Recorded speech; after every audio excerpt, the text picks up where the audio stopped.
look for it. Okay, so we started this registration a little late because we already started with the issue. We're talking about NFTs, non-fungible tokens, and we are now having an overview of different examples just to have a concrete idea what we are talking about, since NFTs apply to very different things and different sectors. So we were talking about this Beeple, an artist that sold his artwork for he sold the NFT of his artwork for $69 million. So I said it's a collage of a lot of pictures that he took for many years, and he sold, and that's it. The second example is has nothing to do with art. Is the first tweet. So just a very simple tweet that the owner, the inventor of tweet, was sending for technical reasons, was sold for $2.9 million. Just a very normal tweet. Similar to the first SMS for 1.2 million. Okay, coming to music. Let's say in the music business likes NFTs a lot because they can be used on different in different ways. They could be, for example, a registration or a track of a video, of a musical video, and they can be connected with, for example, with the possibility for the purchaser to follow the concert in the backstage or whatever, to go out with a performer, or to even to receive a hardware disc, whatever. CNN. Okay, so CNN, you know, everybody knows the American broadcaster, was minting, we will see what it means later on, some NFTs of, let's say, moments of their news that they thought were more relevant, more interesting, more historical. So the idea is for the purchaser of these NFTs to become somehow owner of a special historical moment. Similarly, but different, of course, is the NBA, the National Basketball Association in America. They were minting, creating some NFTs of the most spectacular spots on the basketball plays of the championship. You see here another art example, and it's called the Bored Ape Yacht Club, sold for $350,000. So this was cheap to buy, so compared to the other ones. Interesting is also how it was used by Alfa Romeo with its new SUV called Tonale. They sell the car, let's say, regularly, traditionally, and with the car it comes an NFT. So that was really a little weird to us, and we researched a little bit to understand what was it about, and what was NFT doing here, let's say. And the idea is that the NFT, as I said before, and we will go back after, it bases on the blockchain, and the blockchain is a system that basically registers in a quite accurate and quite secure way the things that happen. So in let's say related to a car, it gives the whole let's say life of the car back under a technical point of view.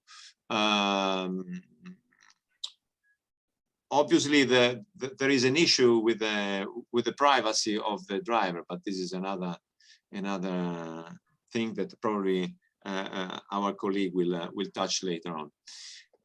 Okay, real estate. Real estate in the US, they sell NFTs they sell real estate through NFTs. That is something for us civil lawyers. Absolute. I mean, lawyers of European lawyers, continental European lawyers, something unimaginable, because we, as a Norbert, that is a notary, knows very well, we have a lot of bureaucratic issues about selling a real estate, and imagining to sell it with a click on the internet is a science fiction for us. But who knows? Maybe it will come. Okay, a concrete example of something that went, let's say, wrong. Quentin Tarantino, Miramax.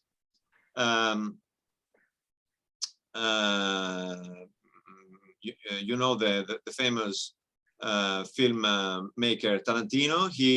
Or Tarantino, like they say in English. He won probably his most famous movie, Pulp Fiction. He made some NFTs out of the most famous scenes, but Miramax wasn't happy with that, because Quentin Tarantino in the contract, when Miramax produced the film, is written that it is that Quentin Tarantino was delivering all rights, basically, and I'm making it simple, obviously now, but Quentin Tarantino was giving up all the rights to Miramax. But by that time, NFTs didn't exist when Pulp Fiction was shot. So Miramax, you know, in America, they have a different law system that has European lawyers, continental European lawyers. So basically, they tend, you know, they have these huge contracts, very, very thick, and you know, they basically the principle is that the contract has to stay up by itself, while we tend much more to rely on our codex and write only things that basically are not common or not obvious by the law, by our law system. So for this reason, the defense of Quentin Tarantino is, since it was not there, I can do it. Okay, Ukrainian flag is also interesting. Ukrainian flag raised up $6 million. This NFT is just a picture. It's just how to say? It's just let's say it's just a stripe of blue, a stripe of yellow. That's it, in a square. It's nothing artistic or something. And what is interesting in this example, it was made for charity, as I said before. What is interesting is, number one, that this charity is openly, this charity action is openly on the purpose of helping the Ukrainian army. So personally, I never hear about a charity action where the idea is to help an army fighting with another army. So I think it's in my opinion, it's doubtful if it is a charity actually. And okay, just to give another little idea about it.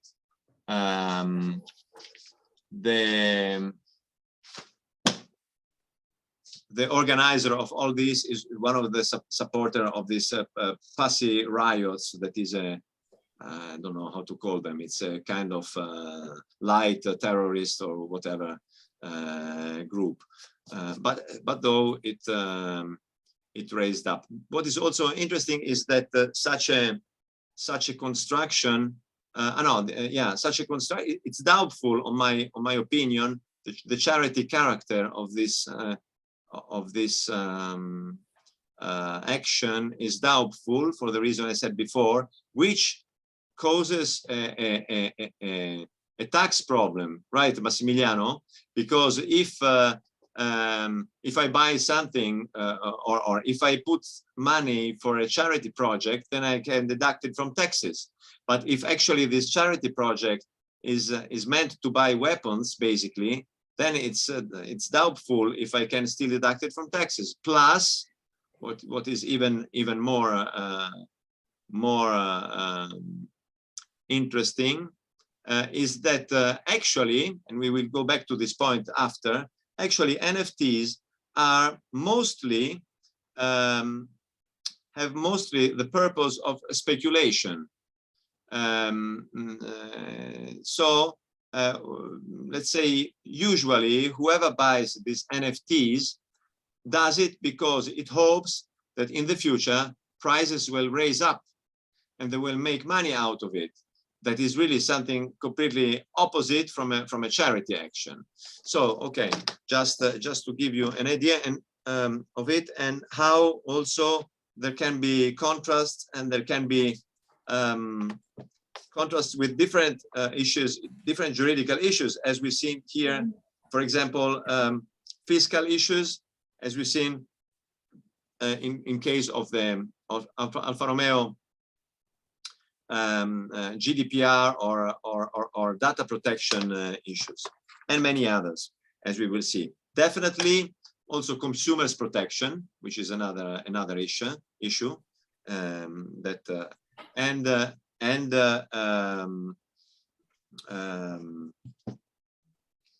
even in some cases some criminal law issue.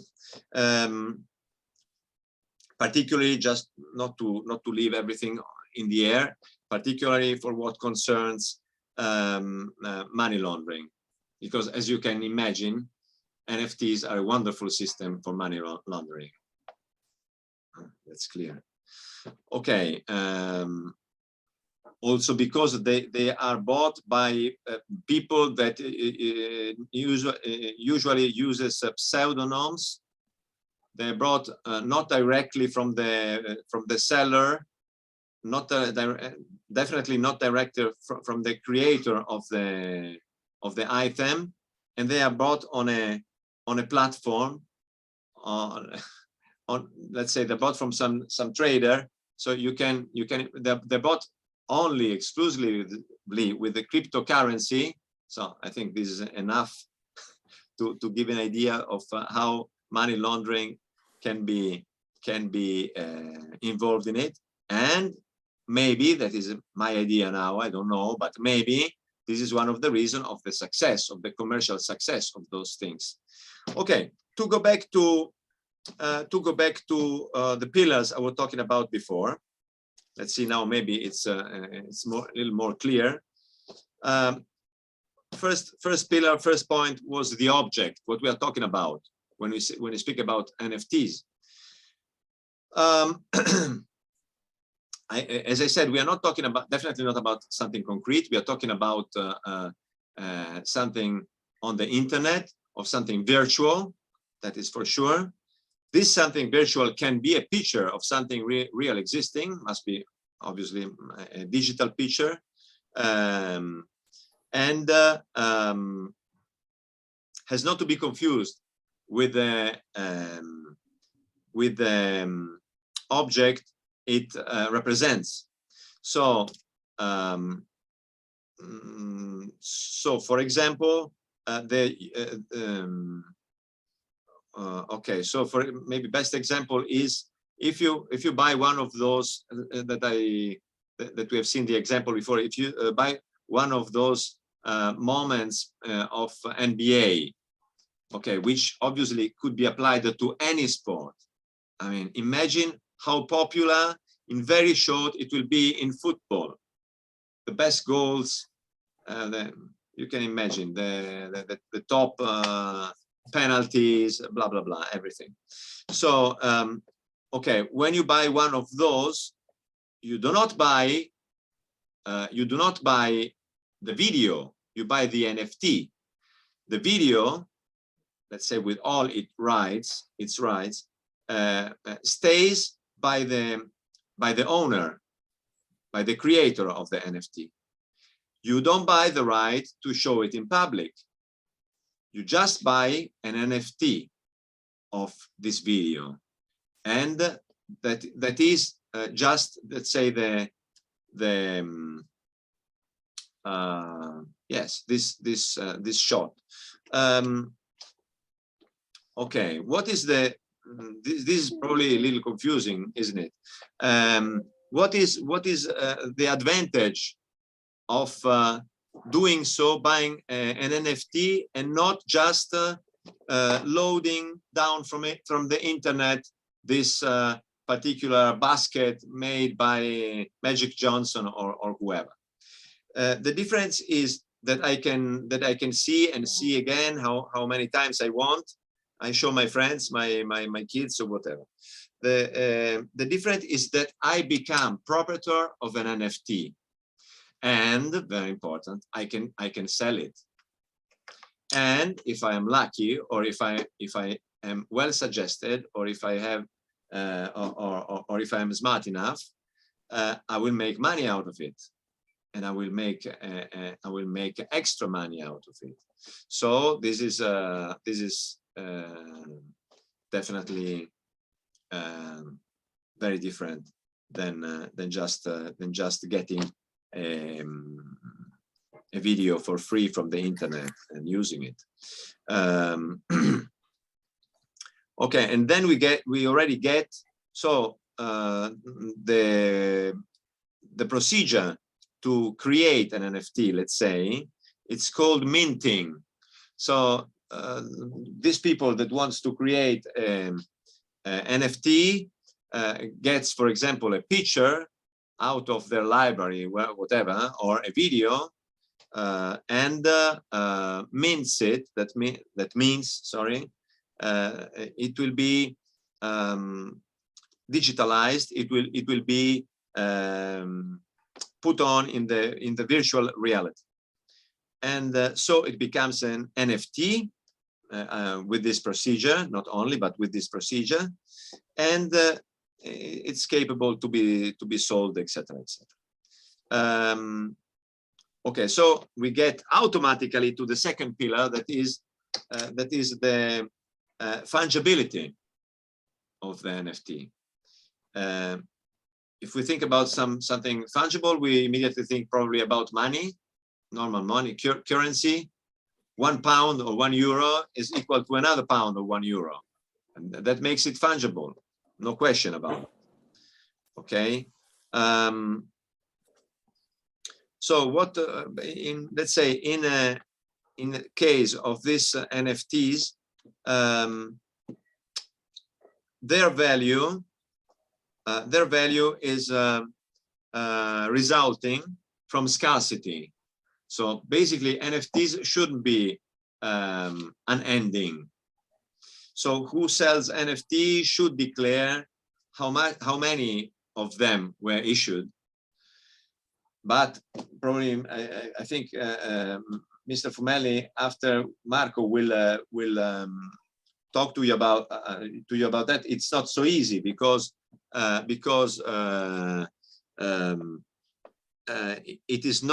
it is not completely sure that the seller of it doesn't make a second edition, or that somebody else make a second edition, or better said, some new NFT of the same items.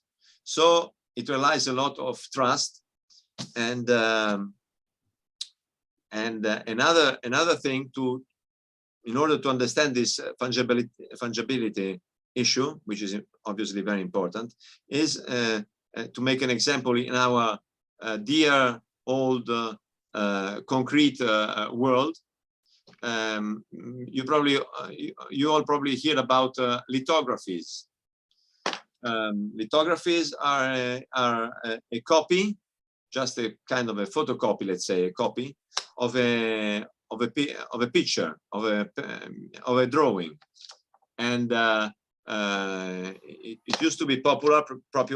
I don't know if it still is, but it used to be popular among quite good artists, painters, to make lithographies of their work, their artwork. They had a number, and they had usually also the signature of the artist. So you knew that when you bought a lithography, it was exactly a copy, like you find a copy of, I don't know, of Miro's drawing for 10 pounds or so in a shop. But those lithography costed much more and were more valuable because they were just in a certain amount and not more. And they had, of course, the signature of the artist. Similarly, NFTs are something similar to this. Okay, as I said, third pillar, the blockchain. NFTs breathes, let's say, it's the atmosphere, let's say, of the blockchain. It's the world of the blockchain, the earth of the blockchain. Excuse me, other way around. Blockchain is the earth, the atmosphere, the air of the NFT. So what does it mean? It means that, let's say, the whole life of those, so the transaction, so the ownership certificate, let's say, the contracts, authenticity, all those things are traced, are certified by blockchain. Blockchain, as you may know, is a chain of PC owned by a lot of different persons that accept to be part of this blockchain for some reason. Maybe they get paid for it, a little amount. And the idea is that if a multitude of people, in this case of PC, state something, it has to be true. So it's the idea of the assembly instead of one man. We are used to, in our system, at least in continental Europe, we are used to things to be certified by a notary public, Norbert, and the notary public certifies, has the authority from the state, has the authority from the king, from the president, from the state, from whatever, to certify that something is truth or not truth. Okay. In this case, we have another system that was always there during human history, that we have a big amount of people that certifies that this issue is like it is, it's true, let's say. And that is all about, to cut it very short, about blockchain. Blockchain, as it's written here, it's decentral, immutable, and registers everything that happens to these NFTs during their life. Okay, as everything, it's not all gold what shines. There are some defects, or for example, what happens if a blockchain for some reason crashes down. Okay, and what happens to the NFT? The NFT disappears simply. So, and you have seen the prices we have seen in the examples before. Okay, smart contracts. Smart contract is very strongly connected to the blockchain. Smart contracts are the let's call them the contract, on which NFTs get sold and get bought, purchased. They are fully automatic. They are fully digital. They're based on a dual system. So as you can see also here on the slide, they are based on the if-then logic. So let's say the whole system, the whole function of this blockchain, the smart contract, is if this happen, then this other thing will occur. No other possibilities, let's say. So in some cases, let's say, they are not enough. They are not enough. And in some cases, you have to add some let's say traditional contract, which is interesting for us lawyers, because smart contracts are not interesting for us lawyers. I mean, professionally speaking, to study, yes, but we will not. Let's say it's something completely digital, and we don't have to, let's say, possibility to interact. But where we have to interact is, for example, somebody that buys, and particularly if you are talking about art, or if we are talking about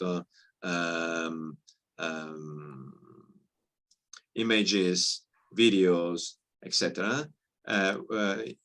Sometimes it's highly recommendable to buy also the copyrights or other kind of rights, and in this case, a regular contract has to be added. Okay, last pillar, the platforms. As I said, platforms are the places where these NFTs get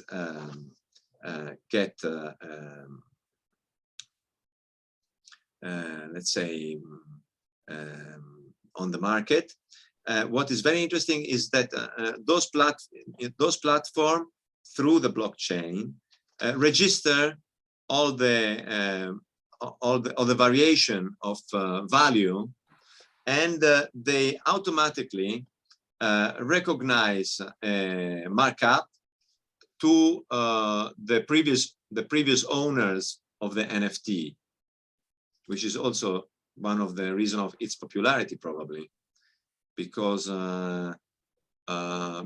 automatically, without doing anything, the previous owners get a certain amount if the NFT is sold again and again and again during its life.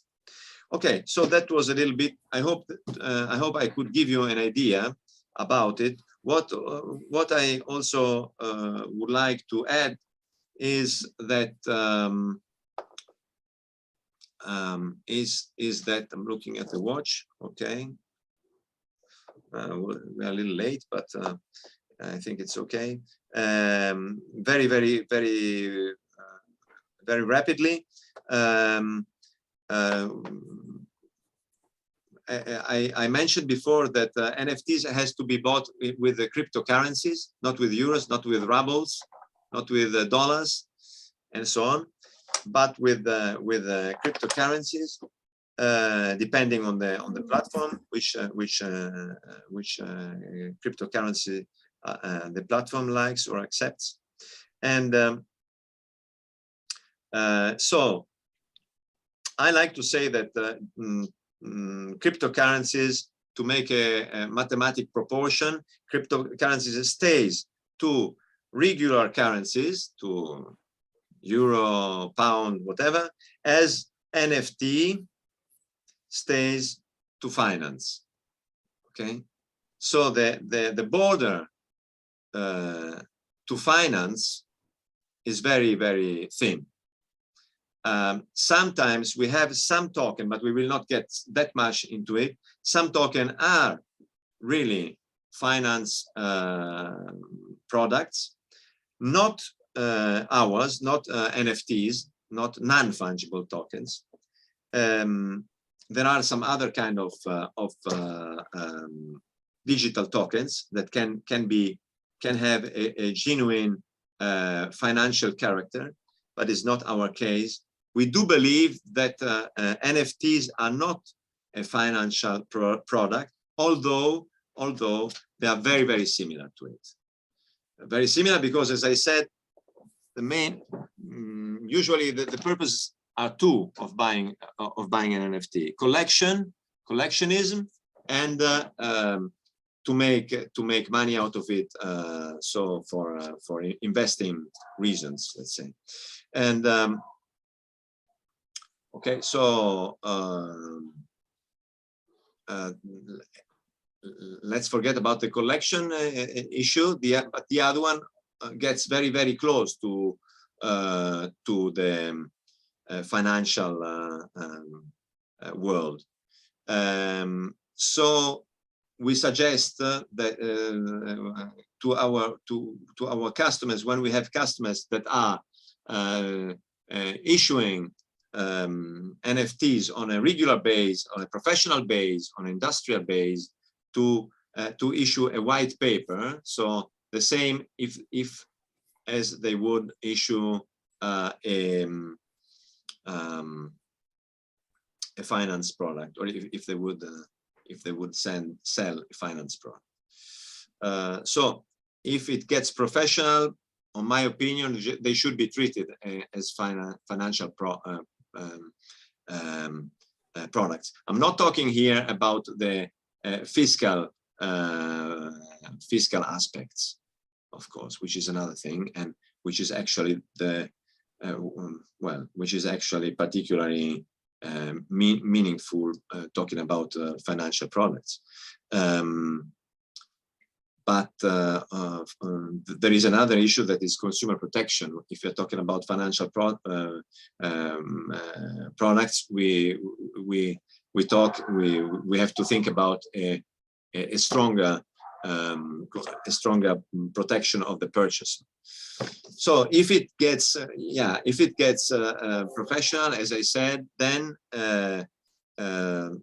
white paper must be issued. Then things have to be done very precisely and very correctly in order to avoid claims from the purchasers that can later sustain they were not informed enough.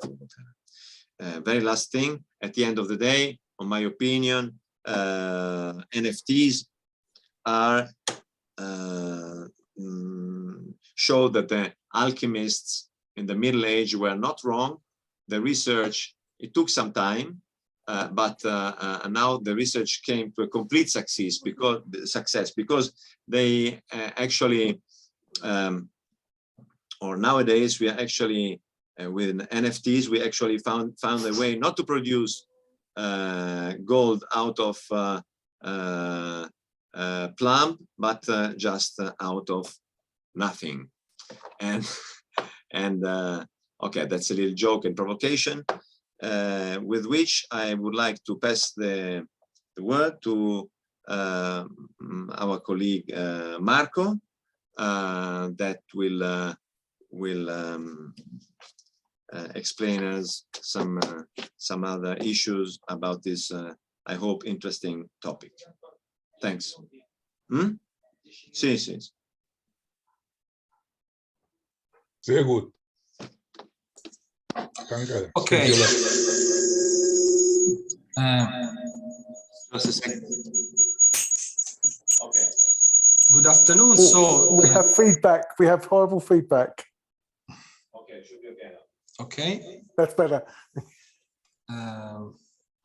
Okay. Sorry, just a technical communication. If Fabrizio could lower down the volume of the phones. Yes. So you, okay, perfect. So we were talking about the non-financial nature of NFTs.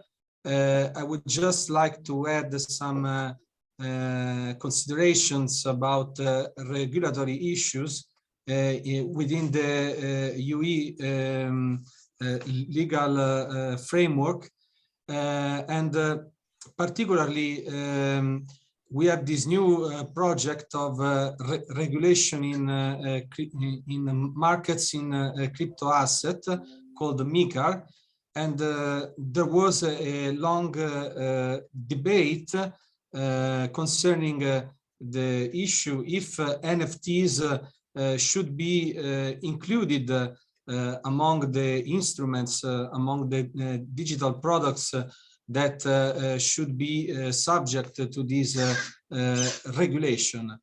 Actually, we have to say that at the current status of this issue, the European Commission, the Parliament, in the debate within the European institutions, have decided not to include these kind of tokens just because of their unfungibility.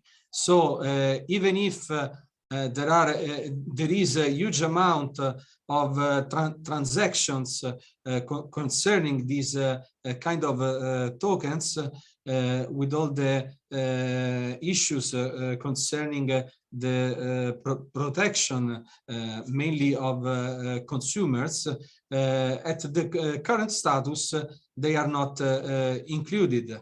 And also we can state that they are not included within the frame of the MiFID directive, which concerns financial products that are specifically named. So we cannot make an analogical application of this regulation. And then concerning consumer protection, we can also add something else about mainly the European legal framework, which is about the very hard coordination within, from one side, the blockchain technology, its way of functioning, and so on, and on the other side, the rights of consumers. So in this respect, there are many issues that arise. For instance, the transparency issues. So since this is a new technology, consumers in many cases are not very informed about all the topics that arise. And also there is an issue with the right of withdrawal that is stated by the European regulation, that is very difficult to perform within the blockchain technology. And also very important, as we were saying before, the issue about unfair commercial practices. And in this respect, we advise our clients to be very clear in the information they give to the potential purchasers, because as we have seen, the price of NFTs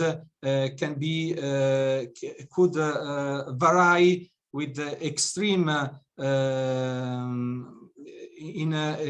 extreme fast way. So one day it can have a price, the other day much higher price, the other day a much lower price. So you have to be very clear with consumers about this topic. And also another important issue is about copyright. You have to be very clear about the fact that when you purchase the NFT, you don't buy all the copyrights on the intellectual work. Because in fact, sometimes it seems that the amount of money that consumer employ in this purchase,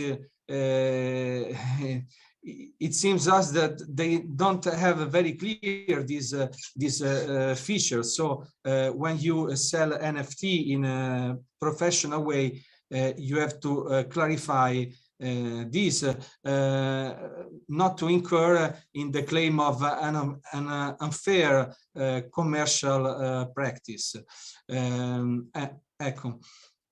And also there is another issue about jurisdiction and applicable law, because blockchain technology is in its essence transnational, and as we have seen, it is based on a huge amount of nodes and computers that are located anywhere in the world.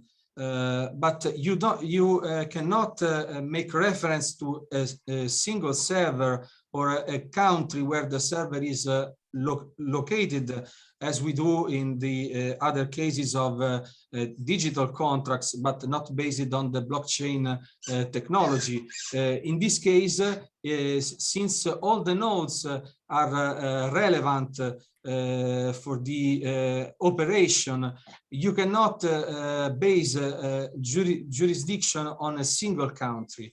So it is very difficult to determine the country where jurisdiction can be placed, and this is why you often find in these contracts within the blockchain framework the choice of law.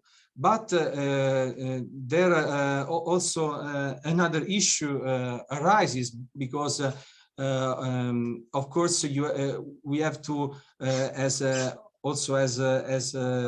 lawyers, we have to check whether these choices of law are in fact valid, according if these clauses have validity according to the legal framework where we are operating. So and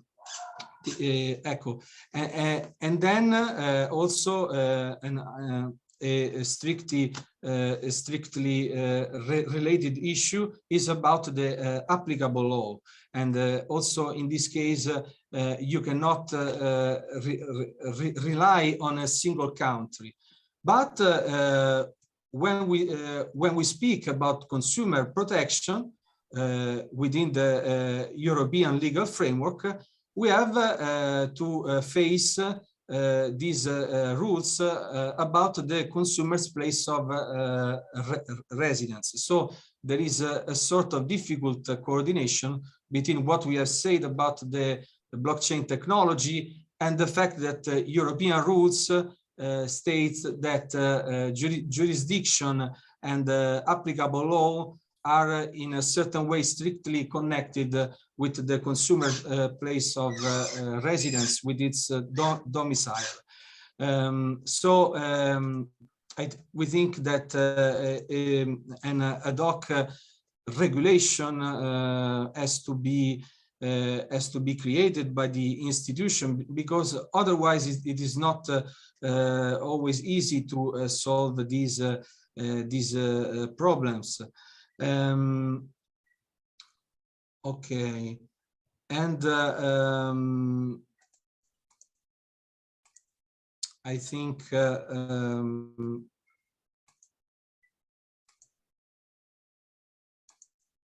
okay. Also, we can just add something else about issues on smart contracts, because as we have seen, they are basically computer programs. And so how does it work when you have to face, for instance, some defects in in the genesis of the contract, or contingencies that can arise that are not included within the program. So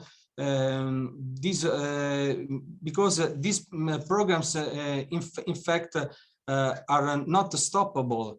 Once the conditions are met, the effects will come automatically. So even if you make a judgment on it, you have a court decision that states something about this contract, but how can you enforce this? So in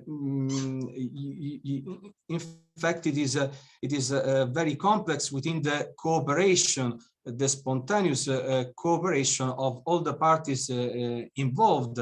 But of course, when you make a judgment, is just because there is not this cooperation. So blockchain tends to be a system that somehow has its own logic, and it's not always easy for the traditional jurisdiction to act on this context.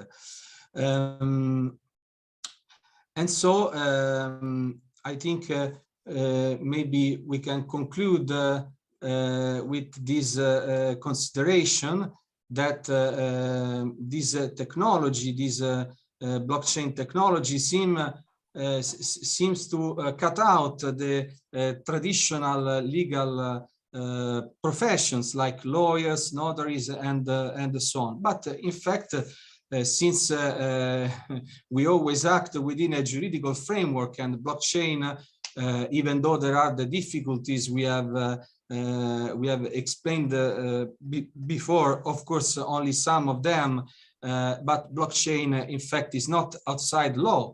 So the important thing is that there is the need of professionals that can try the difficult work to coordinate these new technologies within the legal framework. And I think this is one of the reasons because this team is particularly interesting.